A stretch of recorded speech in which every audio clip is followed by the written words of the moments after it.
Mimi naitwa Masawe Japani. Jamani, karibu sana kwenye kipindi. Karibu sana katika kitengo cha ilikuwaje, kitengo cha mwisho cha kipindi. Mgeni wangu amefika sasa hivi. Kuna kitu kimoja anafanya jamani, kwamba ku keep time inakuwa ngumu. Mwafrika halisi huyu. Si hivyo Masawe jamani.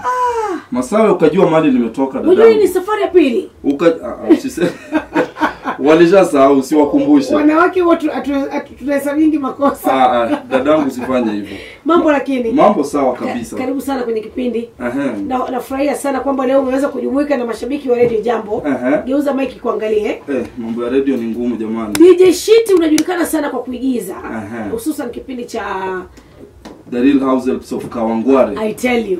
Ulipataje hiyo role by the way? Role ya The Real Househelps of Kawangware nilipata wakati wa mazishi ya Mzee Ojuang.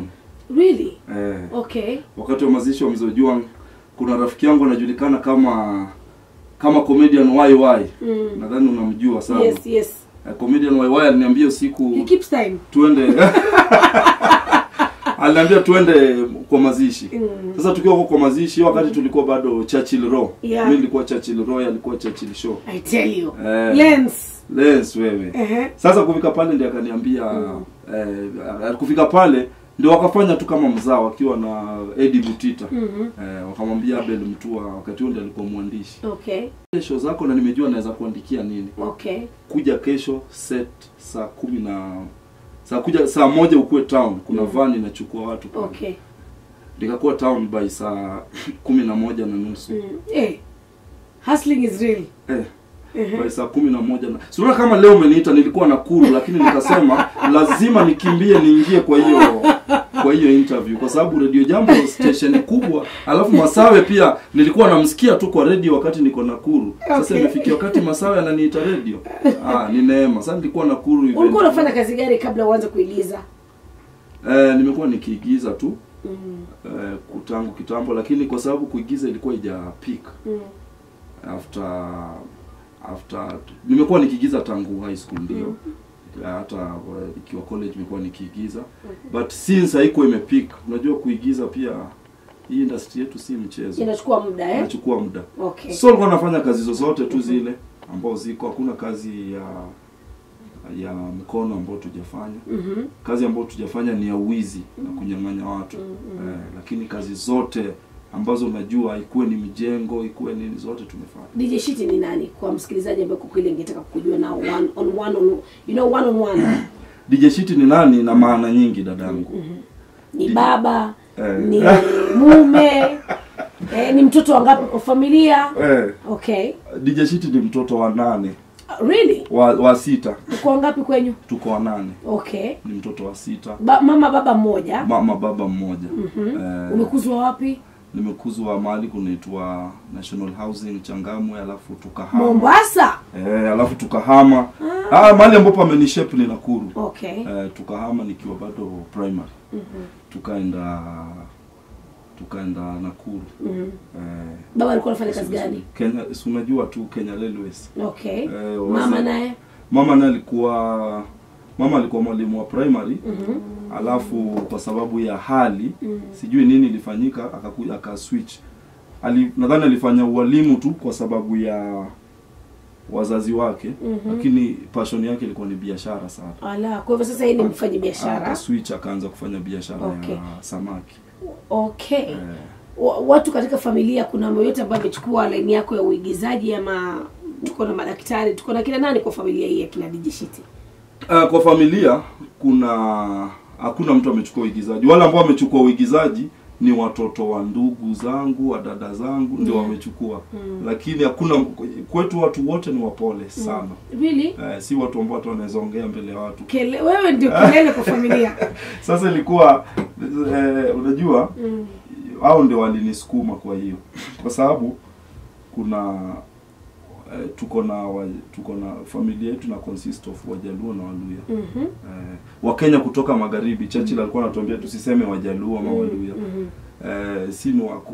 So kuna jamii ya Waluo na jamii ya Waluya. Okay. Sasa kuna mjombangu upande wa jamii, upande wa Waluo alikuwa ameoa kutoka jamii ya Wakamba. Okay. Hapo Sultan Hamud.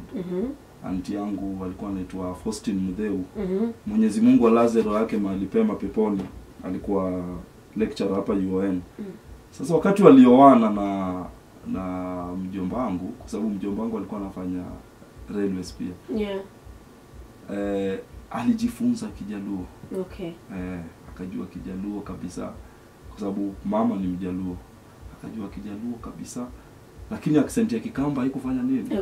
Haikutoka. So alikuwa anazungumzaje? So most of the time alikuwa kiongea, mimi tulikuwa tunashangaa kwa hawa anti zetu, kwa nini huyu anaongea tofauti? Sasa hata watoto wake, vijana wake wakubwa, ungepata saa zingine kwa kuna kijana wake anaitwa ni Baharia. Ni Baharia Yeah. Mwenye ndesha meli anaitwa Nahodha. Na kwa English ni captain ama ni nahodha, hiyo captain hiyo Baharia. Yes. Ni mkubwa, ni tukiwa wadogo alikuwa anatutandika sana. Lakini katika yale aliyekutandika angenipata nikiigiza mamake, bado angeniambia hebu usijirudie hiyo tabia tena. Hebu ongea kama madhe. Alafu naongea sasa, anti yangu alikuwa anaongea Kijaluo na accent ya Kikamba. Hebu ifanye. Chuala akiangaipendi ngeki matimle. Inopale ni nyolo waka nesa ka chele kwa mutisia no the kanisa po pe TV mesa. Nipapige ndo ngondele to wange pesa la pesa. Ai chao. So nilikuwa namigiza. Sasa hata watoto wa huyo anti yangu, makazini zangu, yaani wakabo wana rap. Yaani ile kuongea. Mbika ukombe ni tena nakata imbavu. So mara nyingi walikuwa wanapenda kuniambia uigize. Kwa hivyo ilianza kwa familia. Sasa ilianza hapo. Sasa ikakuwa ilianza na anti yangu. Anafika kuja anko yangu sasa upande wa Luya huko. Okay. Mwenye sasa huwa ni udijeshi time chukuliwa kwake nini? Ongea kama nani? Naongea kama huyo anko yangu. Ongea kama fulani. Okay. Jifanye hivi. So wakati nakuwa nikiendelea, huyo kazini yangu Baharia anaitwa Kioko, akakuwa ananiambia inafaa ujoin drama, inafaa ujoin nini, inafaa ujoin. So ulipatiwa support na familia kwanza uigizaji? Ilianza na familia. Okay. Umesema ni mtoto wa 6 kwa familia, watoto 8. Watoto 8. Kwa maisha yako wakati mlikuwa ilikuwa ni aina gani? Watoto wa getikari ama unajua shida ni kitu gani? Najua shida ni kitu gani kwa sababu wakina first tumelelewa middle class tu. Okay. Alafu maisha yakakuja kubadilika kwa sababu after father retire, alichukua early retirement. Inaitwa golden handshake. Si hata golden handshake kwa sababu ile ilikuwa unajua railway kitambo, railway watu walikuwa walipo. Railway KPA na posta ilikuwa ni maneno. Sasa sana railway na ndio walikuwa nakaa hapo. Sasa what happened ni hizi idara kitambo, kama unafanya kazi mahali fulani mnapewa nyumba. Sasa wakina babangu hawakujua kulipa nyumba ni nini. Alianza kazi akiwa kijana, hajawahi lipa nyumba. Sasa akachukua early retirement kwa sababu alifikiria kwa sababu pesa uchelewa, ile pesa retire atapewa in bulk yote. Akalipwa kama mshahara 10. Sasa unapata sisi watoto huku nyuma tunasomeshwa na either kanisa ama wale ndugu zetu ambao kama mimi nasomeshwa na dadangu mkubwa. Really? Kwa sababu mzee walirudi wakabugi, wakayayusha. Sasa ikakuwa pesa kula pesa yote. Wakukula, haikukuwa hata ya kuliwa. Okay, sasa ikabidi ukisha retire unahamishwa kwa nyumba ya idara. Unatoka. Sasa imagine. Alikuwa amejipanga nyumbani. At 50. Wapi? Wale pia wazee wa kitambo wanafaa viboko sana kwa sababu pia anakusikiliza. Wazee wa kitambo wanafaa viboko sana kwa sababu unasema baba alikuwa hajajipanga maishani wakuza watoto wake. Wakujua, naweza sema wakujua vitu maisha itakuja kubadilika. Na imekuwa ni challenge kwetu kwa sababu unapata generation ya saizi nyingi inadependiwa na wazazi wao. Vitu zimebadilika. Unaona? Sasa wakujua mambo itakuja badilike, but makosa si yake sana. Makosa ni ya ukoo. Unapata ukoo manyumbani watu wanapenda kuvurutana sana.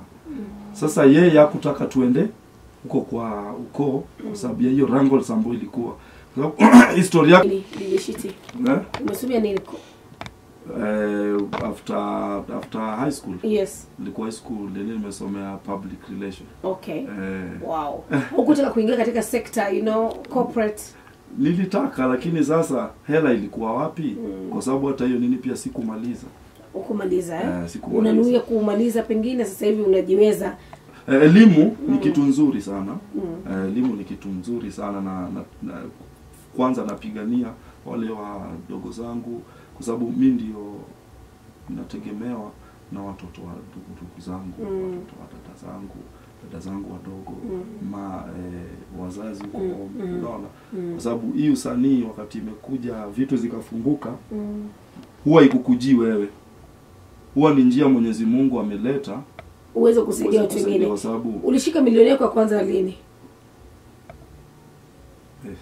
Masuala ya pesa watu hubadilisha sura. Siwezi sema ni milioni, lakini nilishika pesa nzuri. Pesa ambayo Mwenyezi Mungu alinijalia angalau kitu ya kutoa wazazi town, kuwapeleka nyumbani. Kwa sababu wazazi wangu walikuwa ni wazee. Ni wazee, si ati ni wazee saa hizi. Kama mimi ndio last born kwa vijana na watoto wasichana wawili. So walikuwa bado, I was the last hope. Okay. Siwezi sema tu wale wengine walifanya nini, lakini mimi nilikaa nikaangalia nikaona kweli vitu zijaenda vizuri. Unajua msingi inaanza na wazazi. Kabisa. Na sometimes mzazi anasukumwa na pressure zingine na time nayo ifanye nini? Inaitwa muda si rafiki mwema. Pesa uliyopata uliweza kuboresha maisha ya wazazi wako? Hela yote huwa napata, huwa naangalia. Unajua, acha nikupatie story kidogo Masawe, dadangu Masawe. Wakati nikikuja Nairobi, Ndambuki anajua atakupatia hiyo story na kina Jalango. Wakati nikikuja Nairobi, nilikuja kama wazazi wanaishi kwa nyumba ya kupanga na imepelekwa kwa agent, na hao ndio reason imepelekwa kwa agent. They are the reason why hiyo nyumba imepelekwa kwa agent. Kwa sababu hawezi kulipa kodi kila mwezi. Hawezi kulipa kodi na maisha na kulikuwa kugumu sana Nakuru. Na kuna ndugu zangu wakubwa ambao washaipata watoto nje before wao. Hao watoto walirudishwa, wako na mother. Wale dada zangu wadogo walikuwa bado wako shule, wako na mother. Kuna dadangu mkubwa alikuwa ameenda nje kutafuta maisha Uarabuni. Watoto wake pia wako na mother. Sasa hawa watoto wote all of a sudden wakakuwa ni wanani? Ni wangu. Wakakuwa ni wangu. Sasa mpaka siku nikitokea kwa house help, nikitokea kwa Churchill walikuwa hajarudishwa. Walikuwa hajakuwa na ile hope. Okay. Unaona, walikuwa washajua itakuwa, lakini unajua hii industry ni ngumu. Kweli.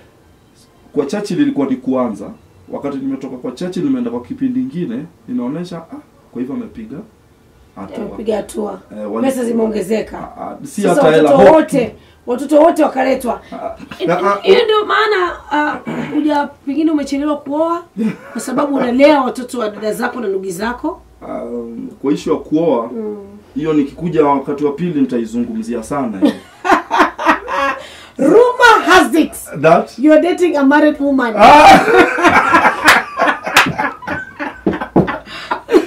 Yaani hivi unamke wa mtu.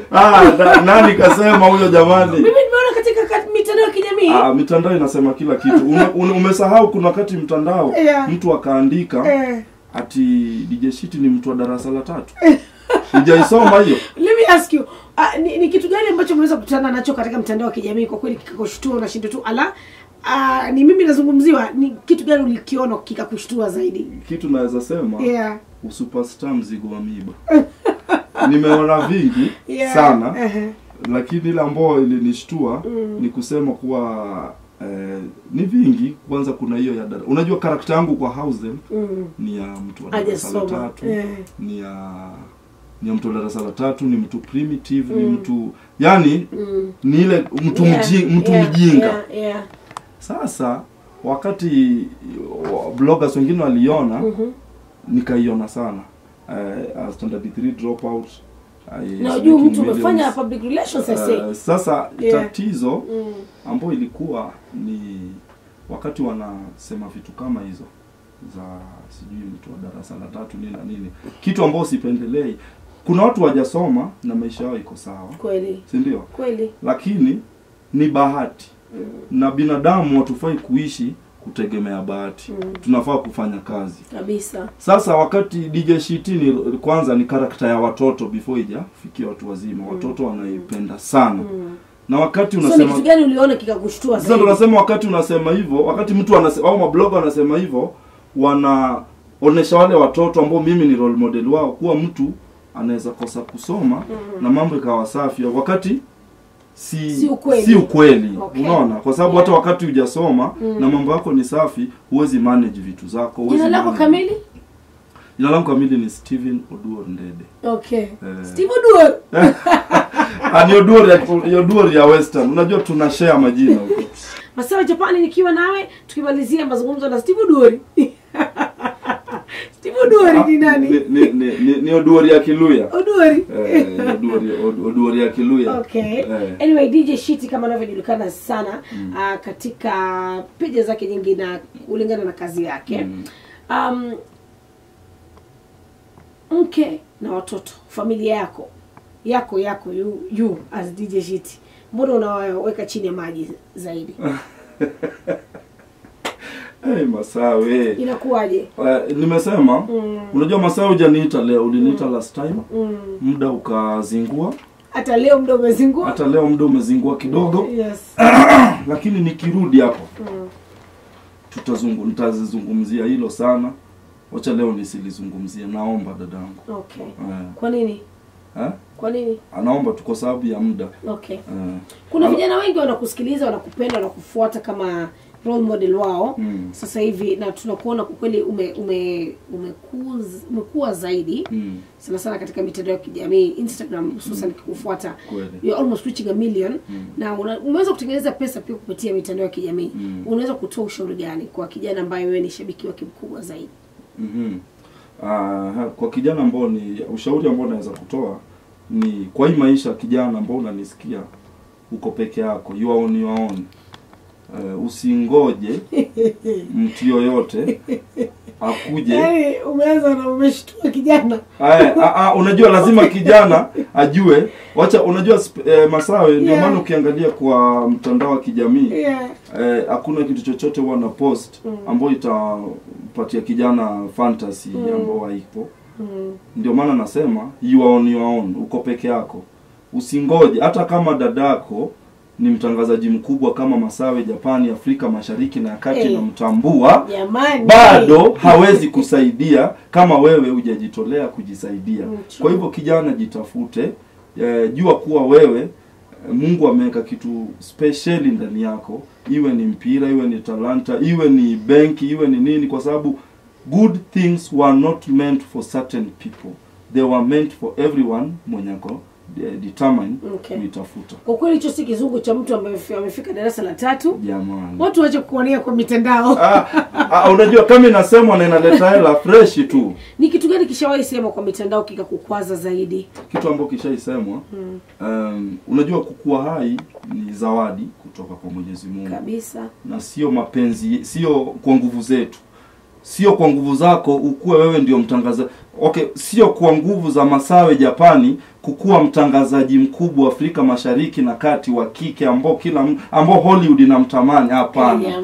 Sio kwa nguvu zake. Pakizia tu. Si pakizi. Tunazo. Ni kwa nguvu za Mwenyezi Mungu. Masawe stesheni kubwa za Ulaya zinamtaka, lakini kwa sababu mashabiki wa Radio Jambo bado tunamtaka, yuko hapa. Sio kwa nguvu zake. Sasa mimi Kiingereza nitakizungumza jamani. Sio kwa nguvu zake. Unaelewa? Sio kwa nguvu zako. Kwa hivyo ulikuwa umeniuliza swali gani, nimepotea. Ni kitu gani kishaisemwa Kwa hivyo unapata saizi mzee na mama wako kule nyumbani, na kwa kweli wanafurahia hizi vitu kazi ambazo tunafanya huko town, na muda wao ukifika kweli wataondoka, lakini si vizuri mtu awaondoe kwa wakati muda wa Mungu hujafika. Sasa mtu ashaiandika kwa gazeti, gazeti fulani kuwa DJ Shiti is the son of the late Richard Ndede and Victoria Songa. Victoria Songa ni marehemu nyanyangu. Richard Ndede ni babangu ambao yuko hai huko nyumbani. Sasa walisoma hiyo gazeti, watu wengine pia wakasoma, ambao ilikaa vibaya. Watu wakasema mbona anasema hivi? Unaona? Mbona anasema kitu kama hii, kitu kama hii. Hiyo kitu ilinichafua sana. Lakini nikagundua ni industry kumbe. Kuna watu ambao wanaandika vitu tu kwa sababu ya kuuza, kuna watu wanasema vitu tu ndio vitu zao zisomwe. Sikuwa nimejua. Hata uzuri wa wazazi wenyewe wakaelewa. Wakasema tumelewa kwa sababu wameandika Victoria Songa, kwa hivyo kulikuwa kuna era mahali. Unajulikana sana kwa kuimba, tukimalizia kwa sababu ya muda jamani. Huwezi toka hapa bila kuleta yale vile vitu vyako ambavyo watu wamevizoea. Tufungie kipindi. One of the finest hatari mtangazaji mkubwa Afrika Mashariki, na yani niko hapa, niko chini ya miguu yake, Masawe Japani. Na usiposikiza kipindi chake ambacho kinajulikana kama kipindi chake ambacho kinajulikanaje, usiposikiza kipindi hapo ndio unajibu jamani. Sorry. Usiposikiza kipindi ambacho kinajulikana kama Bustani ndani ya Radio Jambo, utaambia nini watu? Kata hiyo kitu. Mashabiki pale nyumbani ni kwamba nyumbani, kazini, kwa sababu wako kila mahali. Unajua Radio Jambo inasikizwa kila mahali kabisa. Yaani ukiingia kwenye matatu zote, ukiingia wapi, mtu ambaye amenileta hapa leo wakati nimechelewa, imebidi nishuke nichukue Nduthi. Nikamwambia naenda Radio Jambo. Radio Jambo iko wangi Kawangware? Nikamwambia hapana, Radio Jambo iko Westlands. Kwa hivyo Radio Jambo inasikizwa kila mahali, kwa saluni, vinyozi, mikahawani. So neno ambalo nataka kuambia wakiwa hizo sehemu zote ni kwamba DJ Shiti, asanteni kwa kunisupport kama DJ Shiti brand. DJ Shiti umeniwezesha kufika mpaka Radio Jambo. Umeniwezesha kuona mambo kadhaa ambayo ni mazuri, na mimi pia sitawaangusha. Nitaendelea kuendeleza kazi ambayo Mwenyezi Mungu amenipatia nifanye. Na saizi niko na kipindi pia changu kipya kinajulikana na kama Sinema za DJ Shiti kwenye YouTube pale. Na kina support wasanii ambao wana talent. Kwa hivyo kama unajua una talent, ni ingia kwenye DM na unirushie kazi zako. Ni comedian tu na deal nao. Chana Uda Dangu ananienjoy ati msanii. Comedian, actors, kwa sababu brand ikishakuwa kubwa inabidi pia unasaidia vijana, watu wengine ambao na pia na kipindi kwenye stesheni moja inajulikana kama Kwa Jikoni. DJ Shiti, thank you very much for coming. Third round utakuja saa 7 saa 6. Third round, yani Masawe wachaka kunipigia simu kama niko nje ya Nairobi. Tafadhali nipigie simu nikiwa Nairobi, kwa sababu nakimbia sana Masawe. Tumekuwa na wakati mzuri, kesho pia ni siku, tuonane. Au sio?